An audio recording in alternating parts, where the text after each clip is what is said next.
The sky above Reykjavik was wrapped in restless curtains of green and violet, the northern lights swirling as if the heavens themselves were painting in secret strokes across the dark expanse. And somewhere beneath that shifting brilliance stood Elin Solberg, a young photographer whose life was built not on certainty, but on the restless pursuit of beauty.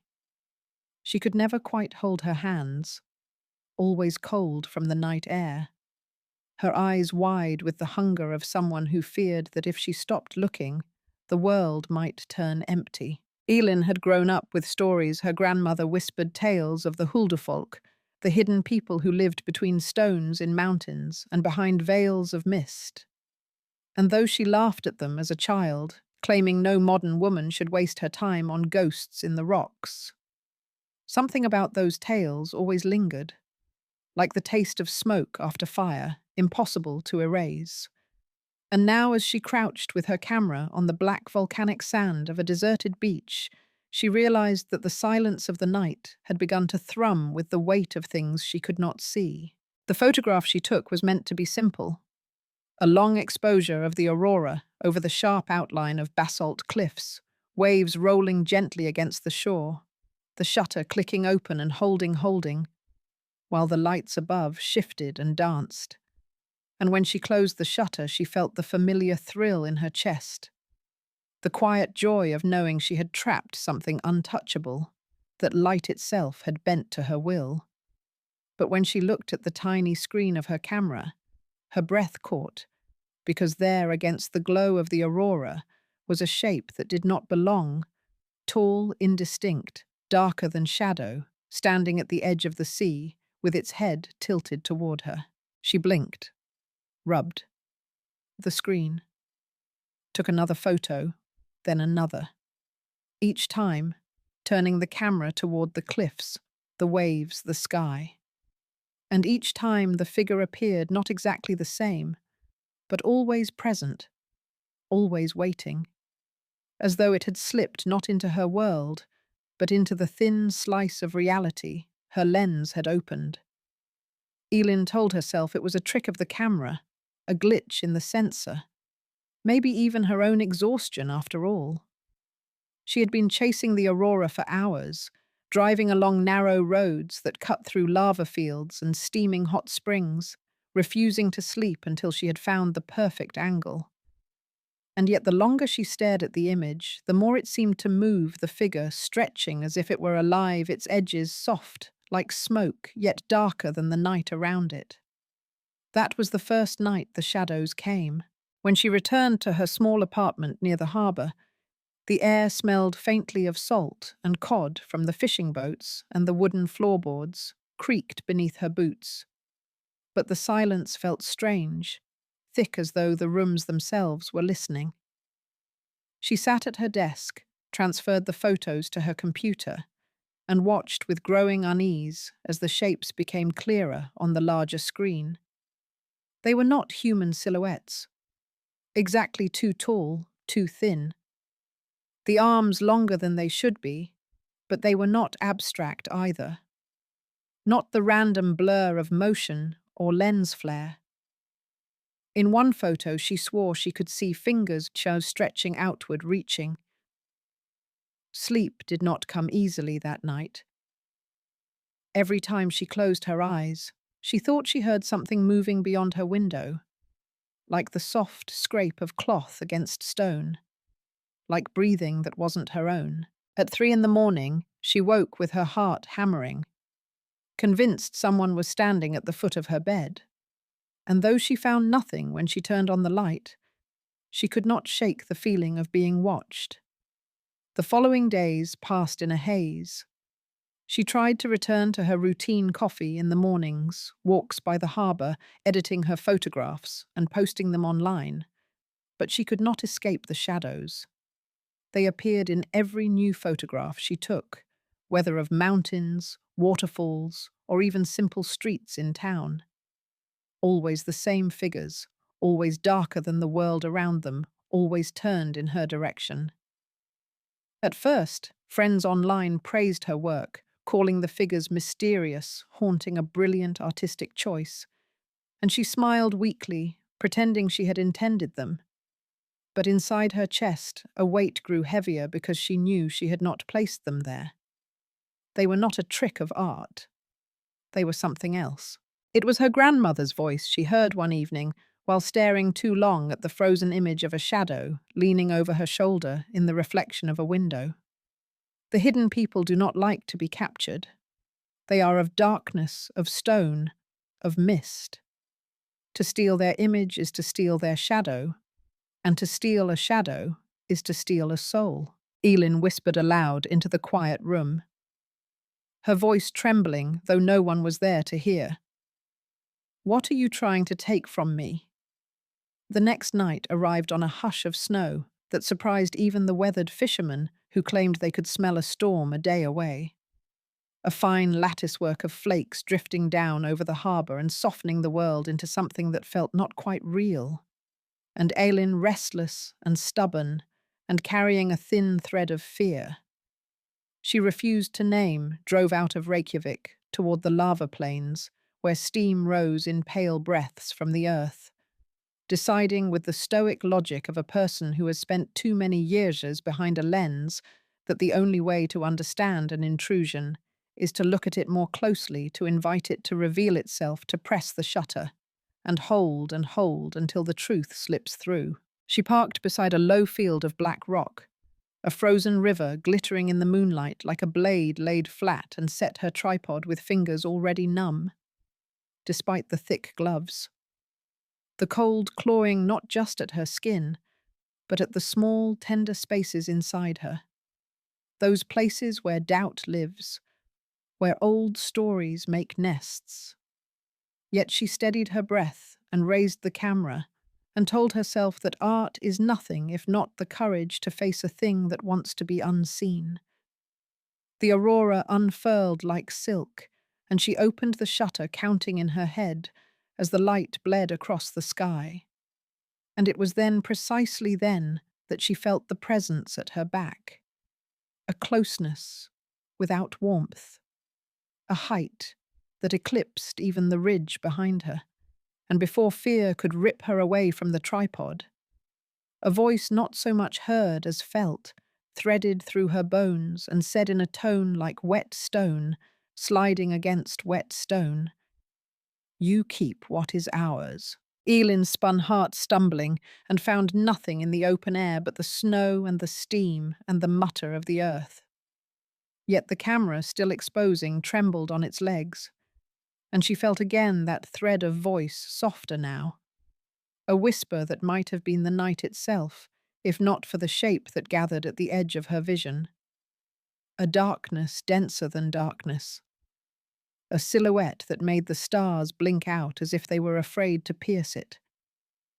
And when at last she closed the shutter and looked at the back of the camera, she saw the figure in stark relief, towering narrow, turned toward her, not alone, but flanked by others that curved and bent like reeds in wind.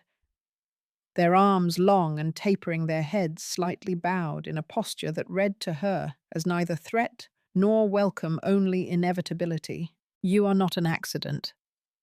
She managed the words, fogging in the cold, and the nearest shape tilted as though considering something, and the voice threaded her again. "Nothing that endures is an accident. You take pictures, so they will endure.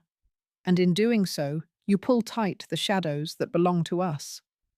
Your glass is a net, your films are jars without lids, and we are less. Every time you look." She wanted to protest, wanted to explain that light makes an image, not shadow, that she had always chased the aurora and not the dark beneath it. But the arguments she had composed for critics and clients evaporated. Because standing here, she understood, in some bleak, simple way, that every photograph was also a theft. A definition that narrowed what was wild into a frame.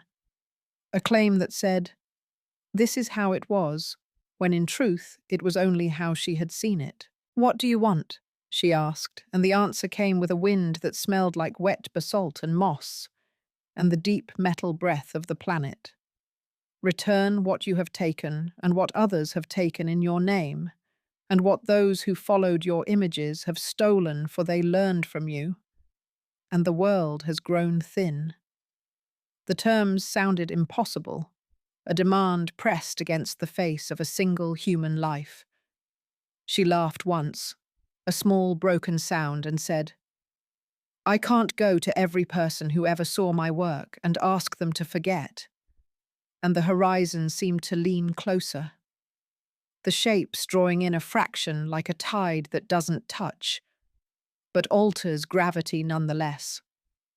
And the voice said, "Not memory, Shadow. You will unmake the images that keep it from us. You will return the darkness to the places you trapped it. And if you will not, we will take from you the instrument by which you steal. We will take the light from your eyes." The words landed in her body with a clarity that had nothing to do with logic and everything to do with the old stories she had dismissed grandmother by the peat fire. A mug of cocoa cooling in Elin's palms while the wind rattled the window. Murmured warnings about bargain made with those who live inside hills. And though she wanted to say that blindness would be a death sentence to the person she had become, a more honest part of her flinched at another possibility, that perhaps the seeing she practiced was already a kind of blindness, a focus so bright it burned out what it did not wish to know. Snow deepened, time thinned, the shapes did not move. A long moment passed, and Ailin steadied herself on the tripod as if it were a staff and said, because she was a practical woman, raised by a practical mother, in a country where people simply do the next necessary thing. "How do I return a shadow?" Something like approval stirred the air. A small figure she had not noticed before stepped forward, or rather the dark condensed into a smaller proportion. A child's height, but not a child's shape, more like a slender branch folded into itself and raised what might have been a hand. And in the circle of that gesture the snow hovered as if indecisive, and the voice altered gentler multiple. "Begin with what you made first. Of the lights bring us to the stone where you opened the jar most widely, unmake it there. And we will show you how." "The beach," Elin said, picturing the basalt cliffs and the long exposure on the night. Everything began, and the moment she named it, the distant sea roared in her head. Not an audible sound, but a memory amplified until it filled her chest, and she knew with the same certainty she felt, when an exposure was exactly right, that the place had been marked, that the path back to it would be clear as a trail of footprints in new snow. She packed her camera with movements that felt ceremonial, each click of a latch like a small vow, then turned, but before she could step away, the nearest figure leaned a fraction closer, and the voice, now so near it, brushed her teeth and tongue, added with the weight of law. "Do not show us to others while you bargain with us. Do not bring witnesses or favors. Come alone, for we are thinned and suspicious, and we will know if you divide your promise." She wanted to ask if telling a single friend would shatter everything, if posting a final photograph to explain her silence would count as betrayal. But the certainty of the caution threaded her bones, and she only nodded, and the silhouettes loosened like smoke after a gust.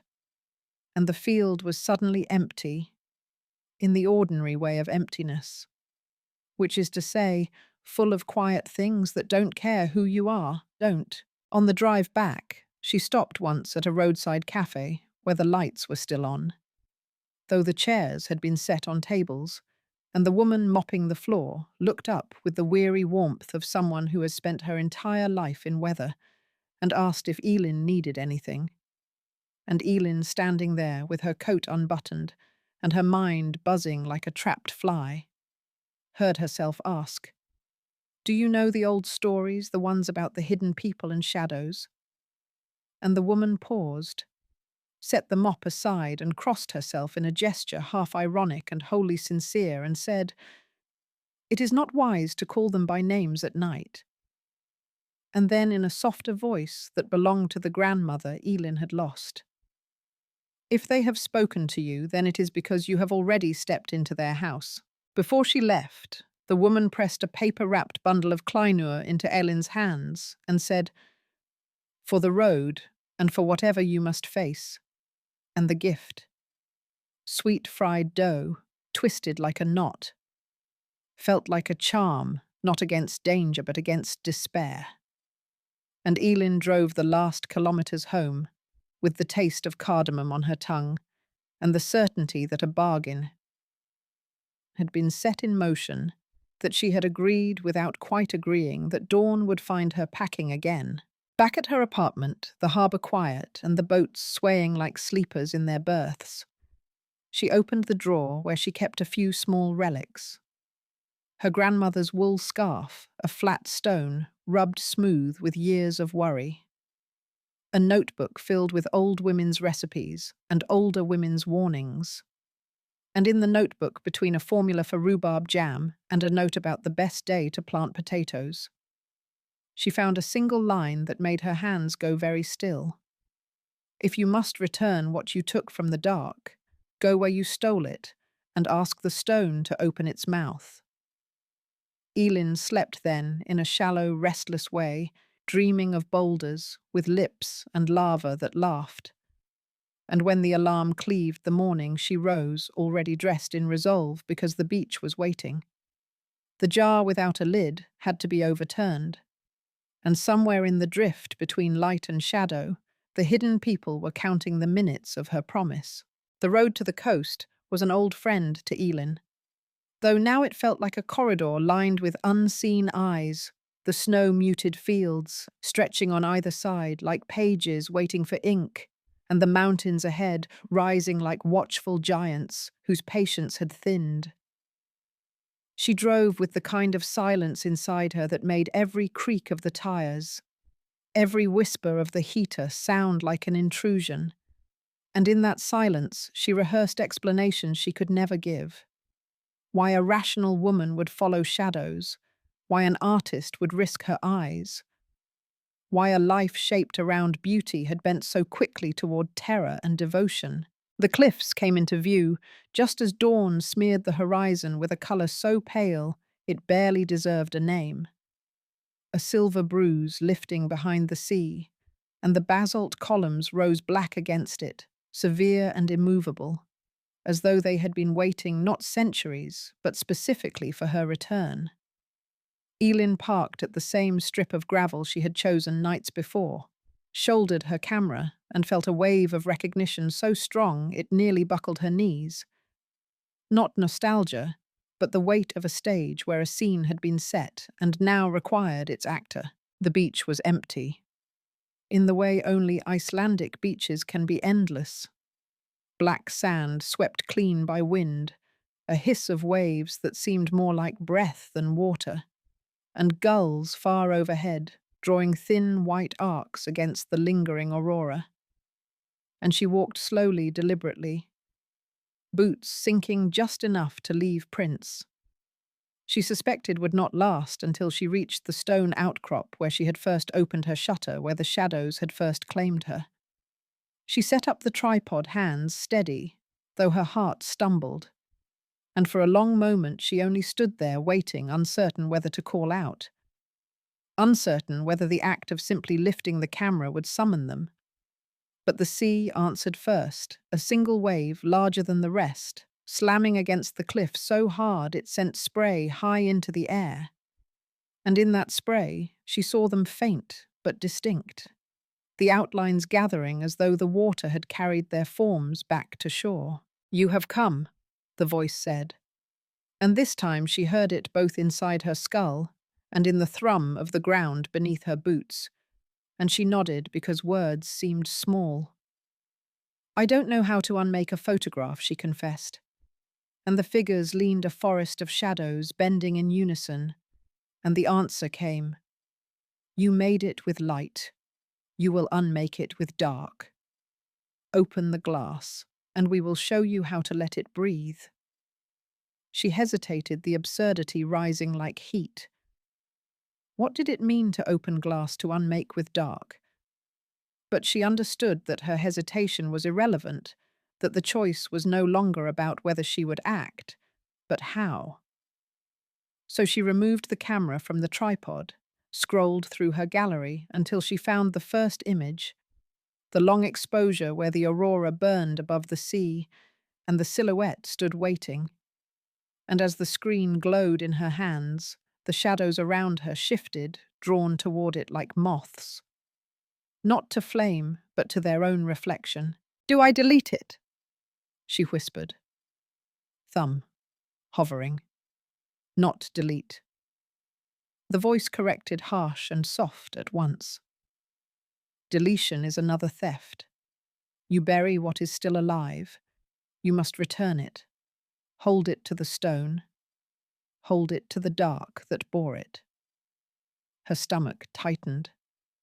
Still, she walked to the nearest basalt column, its face rough and ancient beneath the salt, and she pressed the camera against it, feeling faintly ridiculous until the glow of the screen dimmed, not by her hand, but by something pulling from within the image, softening, unraveling the aurora, losing its edges.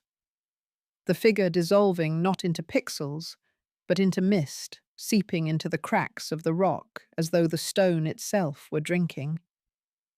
The moment the image faded entirely, the camera screen went black, the device still on, but empty.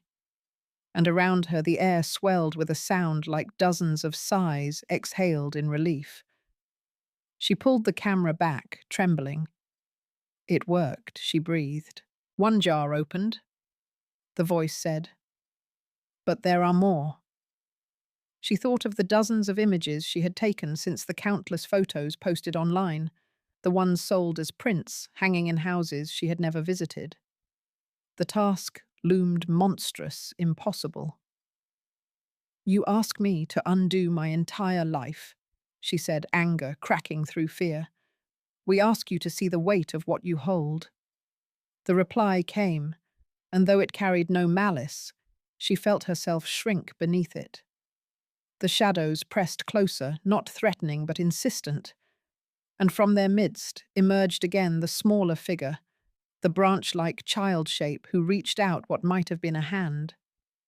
Elin, without quite deciding, knelt and let her own hand hover above it. The contact was not physical, but real. A chill spreading through her palm, a sensation of depth, as if she had touched not skin, but the echo of caves. "If you cannot return them all," the smaller voice whispered, "then return enough that we may stand again. We are thinned, fading, but we do not wish to take from you if you give to us willingly." The bargain, in its gentler form, still cut to the root of her life. To be a photographer was to hoard images, to keep them to measure herself by what she had captured. To unmake them was to let go of not only shadows, but pieces of herself. Yet looking at the dark shapes, bending like trees in a storm, she knew the alternative blindness, an end to vision altogether. "I will try," she said at last, and the sea seemed to nod, a wave breaking with unusual grace. The shadows drew back, dissolving toward the spray, leaving only the child shape behind, who spoke once more. "We will walk with you until the jars are opened. You will not be alone." And then it too was gone, leaving Elin on the beach with her camera heavy in her hands, and her breath a ragged cloud in the dawn. And though the sky above was paling toward ordinary daylight, she felt as though she had stepped into a night that would not end until every image was returned. She packed up, but when she slid the camera into her bag, she noticed something new on the screen. A folder she had not created a single symbol for which she had no explanation. A spiral of black against white. And inside it, one by one, the photos she had ever taken appeared, even those long deleted from her hard drives. Even the forgotten ones from childhood when she first borrowed her father's camera. Every shadow, every frame, catalogued, waiting. It was not only her art at stake, it was her memory, her proof of life, her archive of the self. And the stone had whispered, Open the jars. The spiral folder pulsed faintly on her camera screen, as though it were breathing, and Elin sat in her parked car at the edge of the beach, with the heater humming and her fingers trembling against the steering wheel, staring at the impossible archive that had materialized without her consent. Every image she had ever taken, thousands upon thousands, nested inside, even the ones she had lost when an old laptop died. Even the silly snapshots of birthdays and pets, the portraits of friends who had since drifted from her life. It was as though the shadows had stolen back what she had stolen first, gathering it into one place where they could watch and weigh her. She scrolled through, in disbelief, a picture of her grandmother stirring rhubarb jam in the kitchen, her hands blurred with motion, a photo of her first school trip to Thingvellir, where the Rift Valley split the earth into two continents, and almost unbearably the portrait she had taken of her father laughing the summer before he died, his teeth white against the sun, his eyes wrinkled with mirth. That one made her throat close. To return such an image, to unmake it, that felt like erasing him twice. The thought seized her. Perhaps they don't mean every photo, perhaps only the ones where shadows appear. But when she whispered that aloud, as though bargaining with herself, the folder shifted, the spiral tightening, and a voice curled from the screen like smoke. All jars leak. All jars must be opened. She pressed the camera shut and dropped it into her lap, her body shaking with a fury that surprised her. "You can't have them all," she hissed, though she knew they heard. "You can't ask me to erase my family, my past, everything I am. That isn't returning shadows, it's tearing me apart." The heater fan clicked. The windows fogged, and outside the morning was lifting brighter now, sunlight edging across the black sand. But the sensation of being observed did not fade. If anything, it grew sharper, as though daylight was only a thin curtain stretched across a stage where the audience still sat silent and waiting. When she drove back toward Reykjavik, the sensation followed not with visible silhouettes, but with an odd warping of ordinary things. A lamppost casting two shadows in different directions. A raven swooping low and leaving no shadow at all. The reflection in her rearview mirror showing a shape behind her that disappeared each time she turned. By the time she reached the harbour, her jaw ached from clenching. In her apartment, she set the camera on the table as though it were a living thing she did not quite trust, then paced the narrow rooms until she nearly wore a groove into the floorboards. She tried to reason with herself. Maybe she had fallen asleep on the beach. Maybe exhaustion had warped her senses. Maybe some virus had infected her camera's software. But the folder remained humming faintly whenever she so much as glanced at it, and more unsettling still when she checked her phone and laptop. The same spiral symbol had appeared there too, uninvited. She opened her photo library on the computer and felt her stomach twist. The spiral folder was there as well, nested among her carefully organized collections. And when she clicked it, she saw again the impossible totality of her life's images, each one a small jar holding a shadow. A sudden thought cut through her panic like a shard of ice. What if I just destroy the camera, smash it, burn it, throw it into the sea? She grabbed it, weighed it in her hands, almost hurled it against the wall. But before she could move, the screen flared white, and the voice, not stone now, but sharp as fractured glass, pierced her. Break the glass, and you break your sight. The jars are bound to you, not to the device. Her knees gave way. She sank onto the chair, the camera clutched to her chest, like a curse she could neither hold nor drop.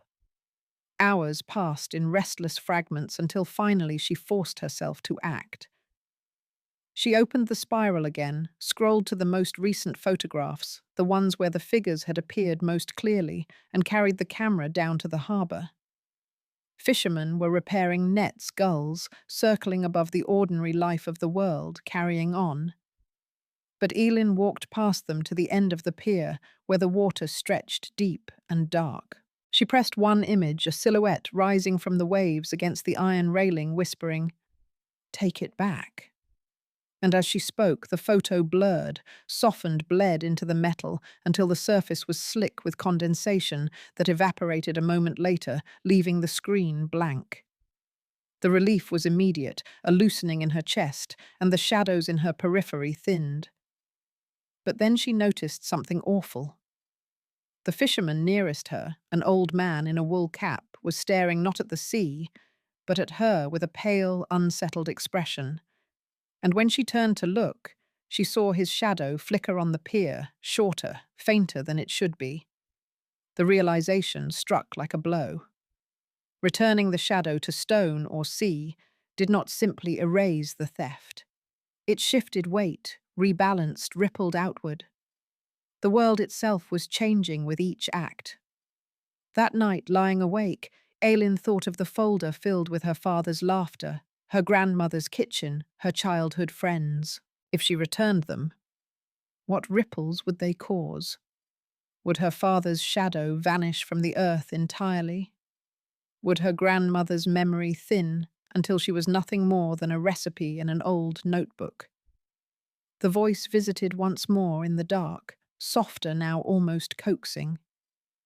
Every jar opened is another breath for us. Do not fear the loss of memory. Memory is yours. We ask only for the dark that clings to it. But Elin did fear, because she could no longer tell where memory ended and shadow began. The next morning she tested daylight again. She carried her camera through the city, snapping photos of streets, faces, birds on telephone wires. And though the people around her laughed and moved and seemed real, every image she captured appeared instantly in the spiral folder. Instead of her gallery accompanied by the faintest sound of something sighing like a creature pressed against glass. And then came the most chilling moment. She raised the lens toward her own reflection in a shop window, clicked the shutter, and when she checked the result, she saw not her face, but a figure of darkness, standing exactly where she was, tall and hollow-eyed, as if her own shadow had been claimed. She lowered the camera with shaking hands. The bargain had already begun consuming her.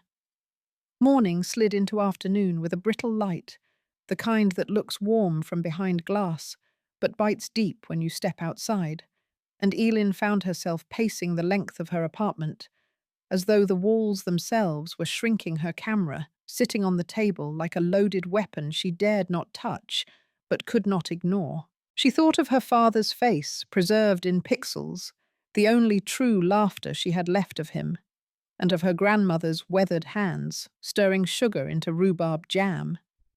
The idea of pressing those images against stone or sea until they unraveled made her chest ache in a way no grief had before, as if she would be erasing not just shadows, but the fragile scaffolding of her own identity.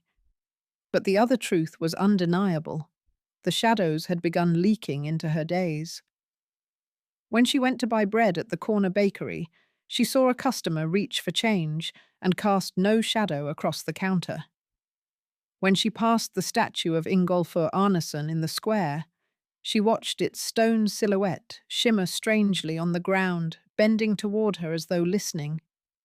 The balance was unraveling, and the longer she stalled, the more the world itself seemed to fray. That evening she tried a test. She chose one of her prints that still hung on her own wall, a photograph of Gullfoss waterfall roaring beneath a curtain of aurora. She took it down, pressed it against the same basalt rock she had used before, and watched as the ink bled from the page, draining into the stone until the paper was white and limp. When she returned home, she found that print missing from the spiral folder. Progress. But a new consequence revealed itself almost immediately. A message pinged her phone, a collector in Berlin, one who had purchased her work years ago, writing with confusion. "The photograph I bought from you today." I looked at it, and the image was gone. Just paper now. Do you know anything about this? Elin stared at the screen, her heart hammering. The unmaking was not confined to her. It was spreading, erasing her images wherever they lived. Another message arrived this time from a gallery in London Strange Development. Several of your pieces appear to have faded overnight. Please advise.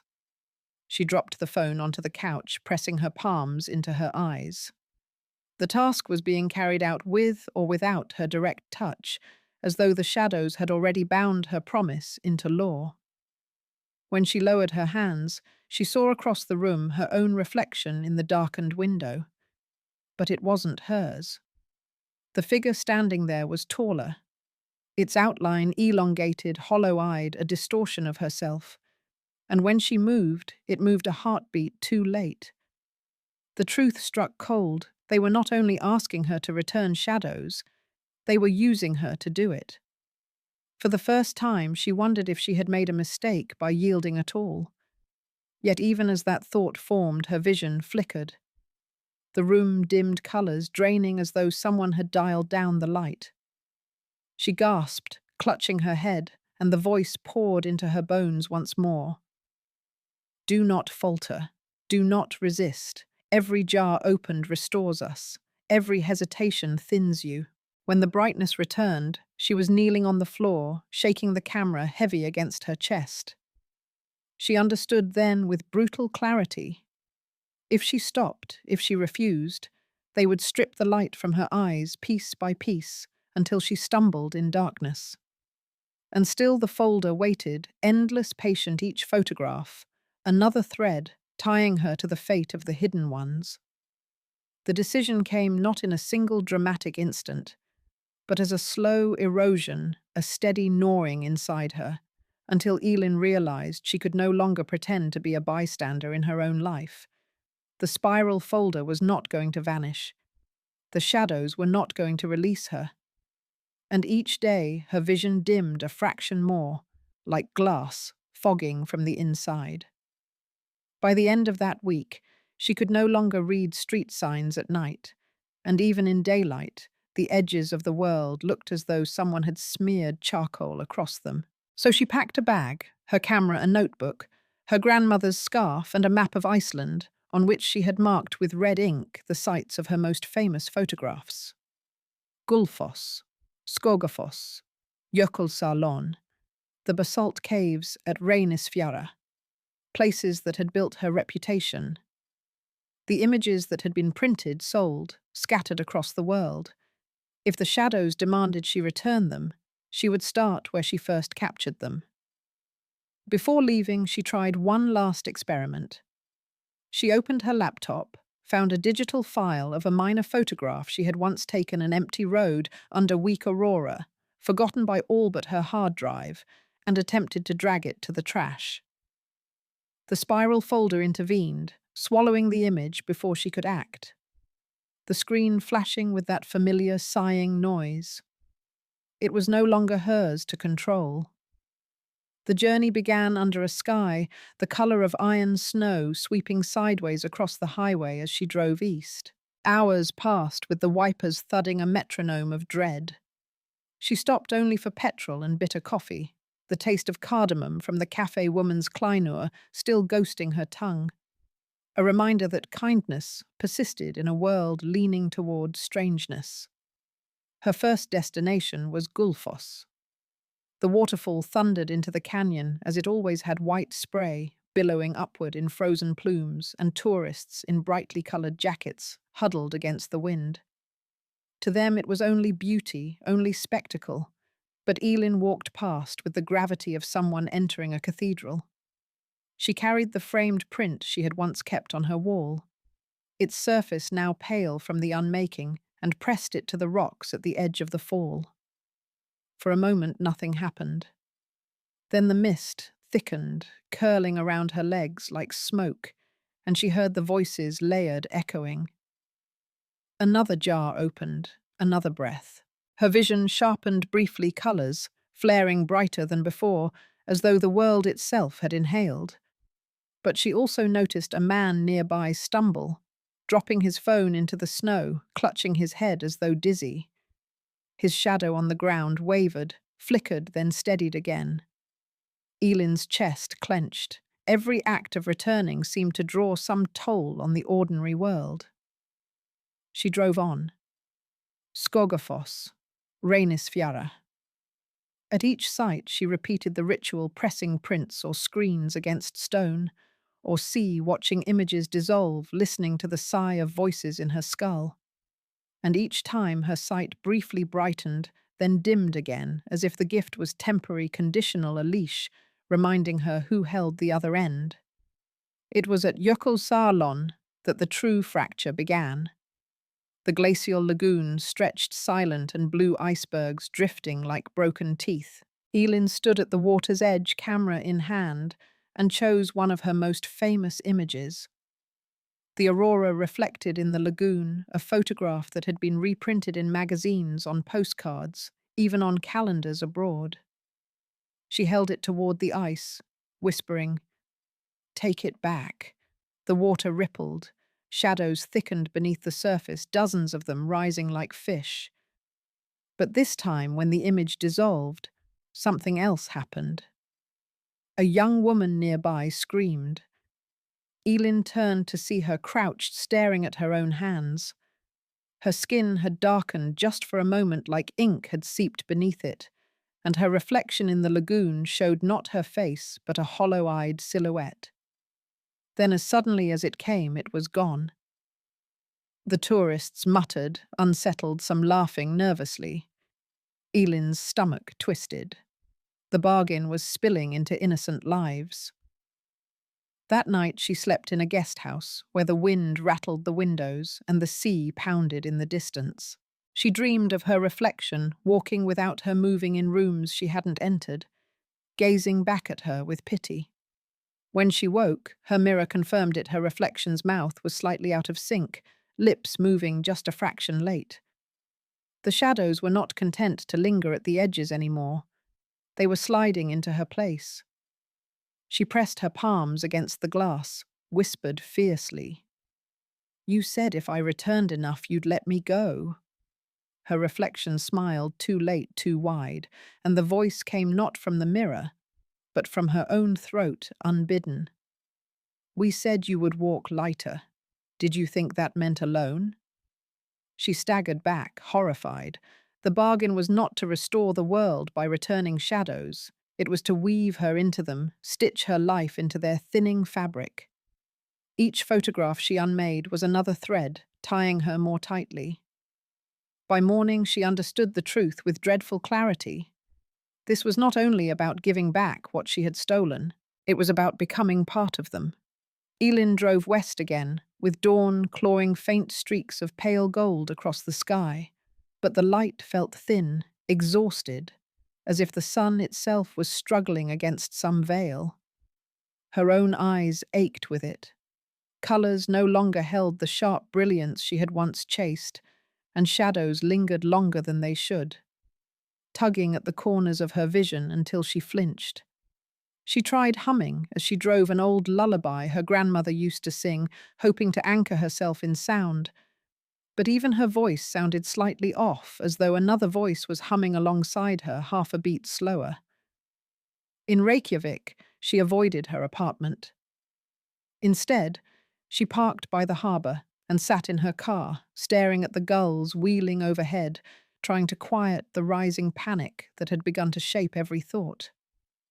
They want me. They've always wanted me. This isn't a bargain, it's an initiation. The word tasted bitter.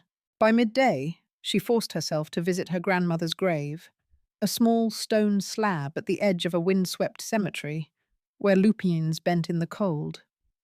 She knelt, pulling her scarf tight around her neck, and whispered, "I don't know how to stop them.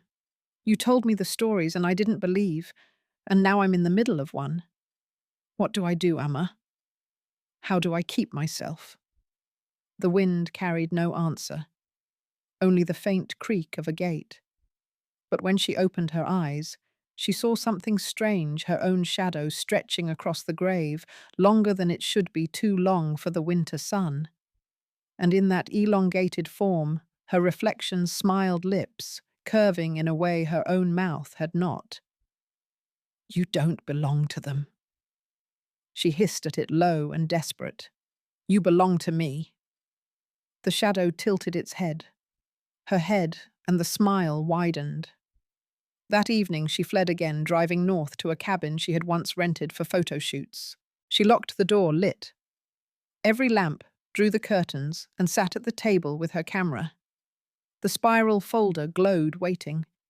She scrolled through the endless archive friends' weddings, childhood birthdays, nameless tourists who had asked her to snap their picture against waterfalls. All of them there, every moment she had captured, pressed into her custody like prisoners she could not free without unraveling herself. For the first time, she asked aloud, "What if I refuse? What if I stop here blind or not?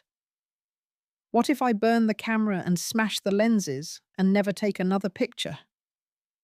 The reply came instantly, vibrating through the floorboards, as though the cabin itself had a throat.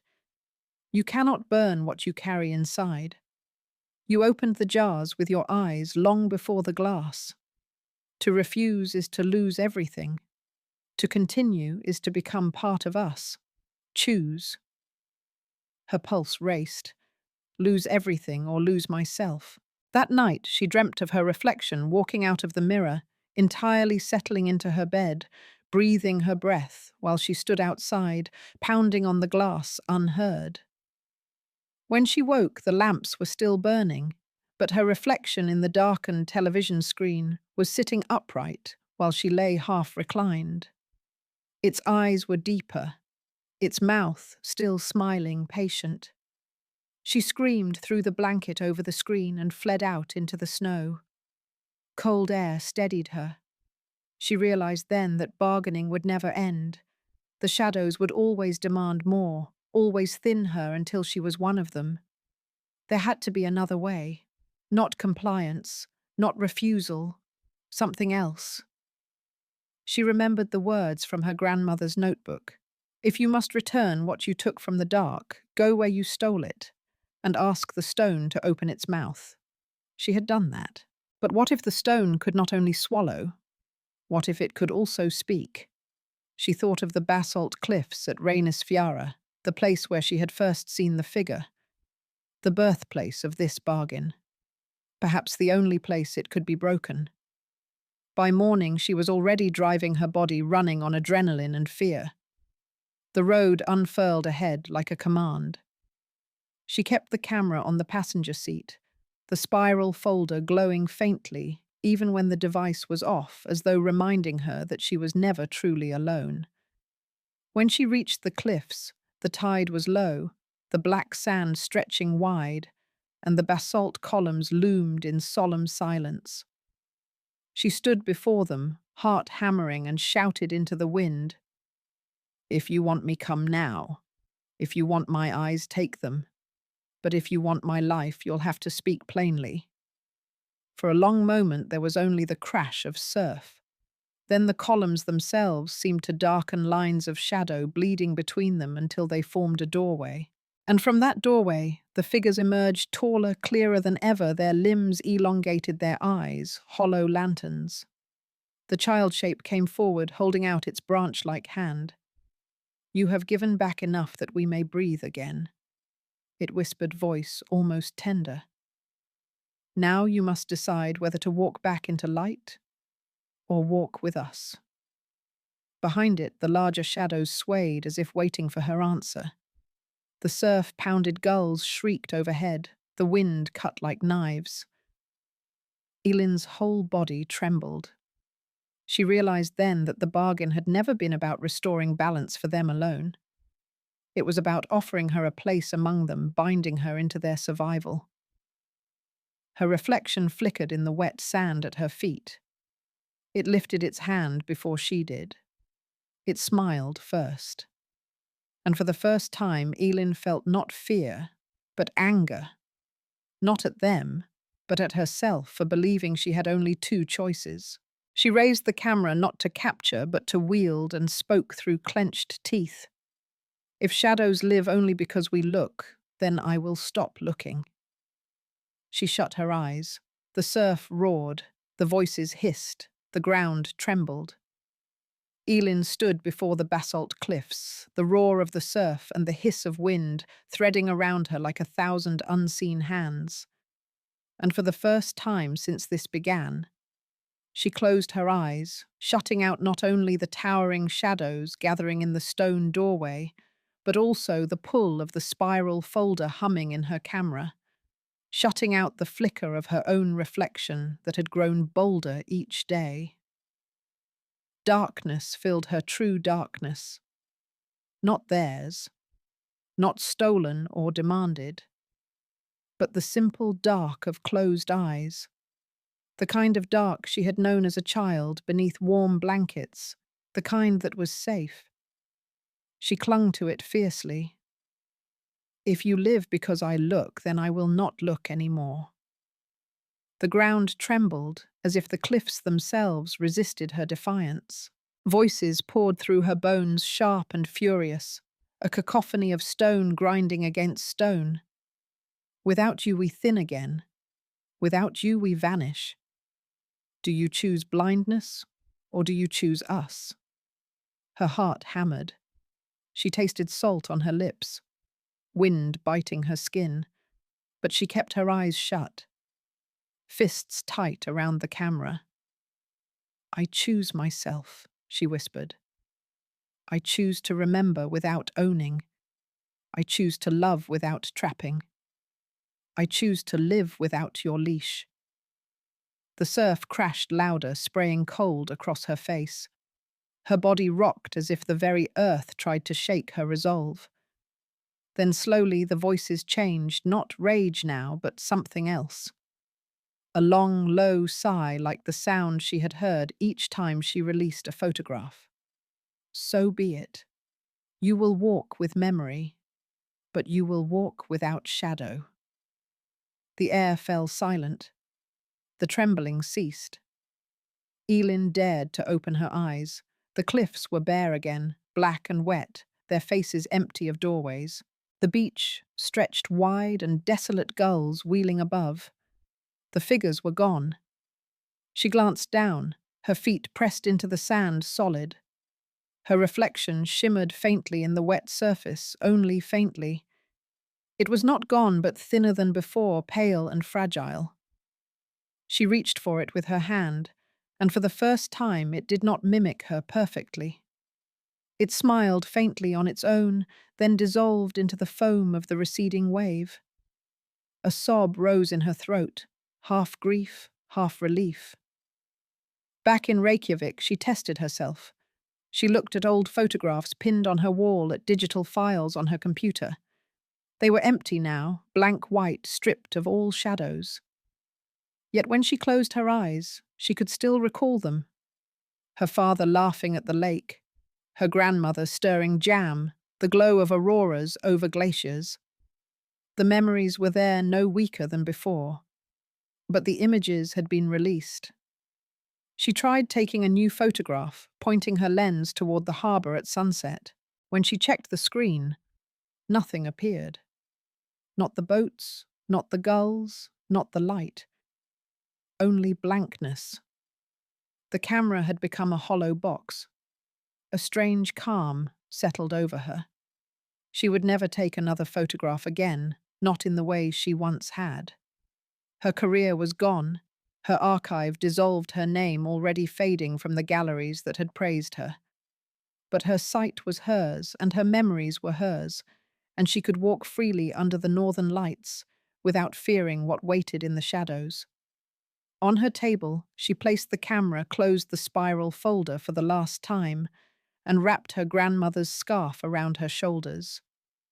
Through the window, she saw the aurora unfurling again, green and violet curtains swaying across the sky. She did not reach for her lens.